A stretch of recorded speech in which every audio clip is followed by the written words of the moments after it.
The bear turned and took off. There you go. Those things are massive. Amazing. Well done, Mr. Aoki. Yeah. Oliver Cornock is here, Managing Editor of the Oxford Business Group. Good morning, Ollie. Good morning. Good morning, Ollie. How are you, mate? Well, this Monday. Okay. Well, look, the FT, the Gulf News business section, Theresa May talking about immigration, and once the UK leaves the European Union, China urging the focus on global economy, no fast track for the US-UK bilateral deal, so many different angles. So many different angles, and of course Brexit still dominating the headlines, as you say, and dominating this meeting of these world leaders. Immigration, though, was so central to the referendum in the UK, that particularly nasty campaign in some people's views, and certainly it seemed that when we were sitting here, didn't it? But of course, soft or hard Brexit, that's now the argument that's being brought out here, and what that means for US, Japanese and other global companies that currently headquarter in the UK. And of course investors want certainty. They want to know what's going on, and the longer this is being protracted, the less certainty there is, and I think that's the message being delivered here. Secondly, this idea that companies that are headquartered here, this so-called single passport that gives them access and their employees to other European markets is critical for Japan, the US and other markets. But so, Ollie, some will sit back, and I'm going to say it. Some will sit back and go, Japan, okay, third biggest economy in the world, telling the fifth biggest economy in the world, oh, we want to be careful. Okay, you could easily turn around to Japan and go, would you get your own act in order? Okay, 25 years of deflation.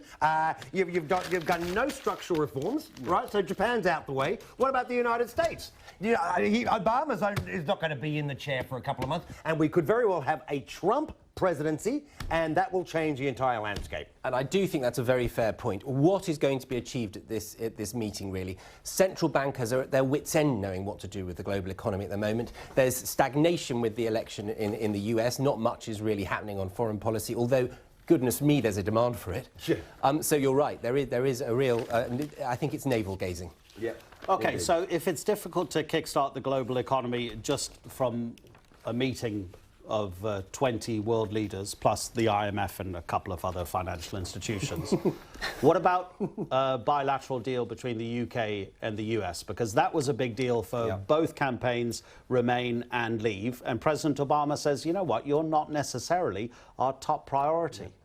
And I think this is characterising so much of the debate. We've just said we're at the back of the queue was his phrase. I mean that has to be crazy, not least on the fact that there are so many US companies that headquarter out of London in the short term. That's an absurd statement. I mean, that's an absurd statement by Obama.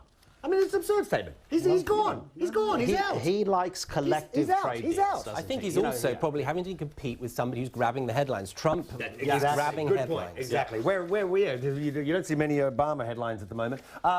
OK, let's talk. What are we up to? Are we up to Angela Merkel? Yep, the CDU party. Well, now, is this a surprise? Is this a surprise when Angela Merkel, a year or so ago, said we'll accept 800,000, I think it's 1 million now, Syrian refugees? Yep. I think look, there are two things that strike me about this story. One, Angela Merkel has been around for quite a long time now. Politicians do have a natural appeal, and that she's perhaps coming to the end of that. I don't know. Secondly, there are over 1 million immigrants in Germany now. Her open door policy wasn't popular at the time, and it's led to, I think, 9 out of 16 regions in Germany have now elected the AfD to their legislatures. Wow. And this is a real demonstration of this move towards populism that we've been talking about for so long. You look at Spain, still no government there, and again a populist sentiment coming through very, very strongly, destabilising those establishment parties. And we're seeing this in the US. It's not just a European thing. No. And this we saw comes Australia as well, I have to say. Absolutely. With the last elections a few months ago. People are just fed up with the status quo, I guess. I don't know, I mean, but how do you put it up? But it seems like it. People want change of some sort. And this is the most right-wing party in Germany since the Second World War. You know, this is scary. Yeah.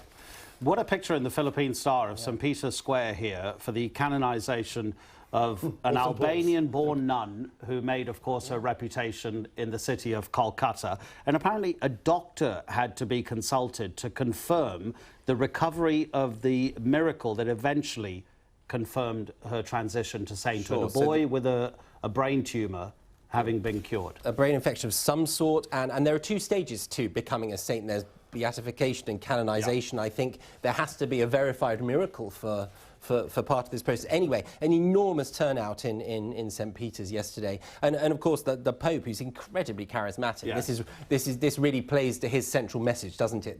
The humility of Catholicism. Yes, very interesting, actually, I must say, because what she has done for the city of Kolkata, which, if people aren't aware of it, is a place where there has been well-documented misery in certain areas.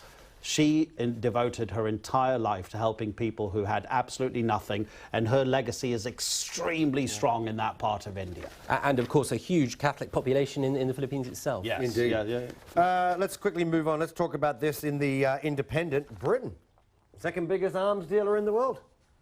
Selling a lot of stuff, a lot of war stuff. Absolutely, huge arms, second largest arms dealer. And of course, the point of this Independent, a classic Independent headline, very much about what does this say about Britain? Is there an ethical angle this? And of course, there are two sides, aren't there? On one level, it's great for British manufacturing industry, although of course it sends some worrying signals to certain regimes. We hear in this article that the UK is supplying 39 of the 51 countries ranked as not free. Quite what not free means, I don't know. But it's not just buying weapons that this article is talking about, are these regimes buying legitimacy? And I think that's a much broader debate. But we do live in an era where realpolitik of it, this serious nitty-gritty of world politics and ethics are really at the fore. And I think this is just a representation of that particular period we're living through. And I think most governments would probably say, well, you know what, if our military-industrial complex didn't exist, the benefits to, well, the detriment to our national economies would be severe. It's no justification at all for selling to countries that suppress their own people, but that's what they always say. Absolutely. They say the money is huge. Absolutely, and I'm afraid it's a circle you can't square. Yeah. Okay. Do you, Ollie, do you do any little, Yeah? Sadly, no. Camping? What? Camping. Do you do any camping, Ollie? Fishing? No. Do you fish or do you do I do some fishing, and therefore coming across a bear, thankfully in a chalk stream in Hampshire is unlikely. But I shall be brushing up my karate. The point also, this guy's in his 60s and able to floor these enormous animals. 69 or I don't know, 63 or something like that. Absolutely amazing. But incredible. But was it just like one chop to the?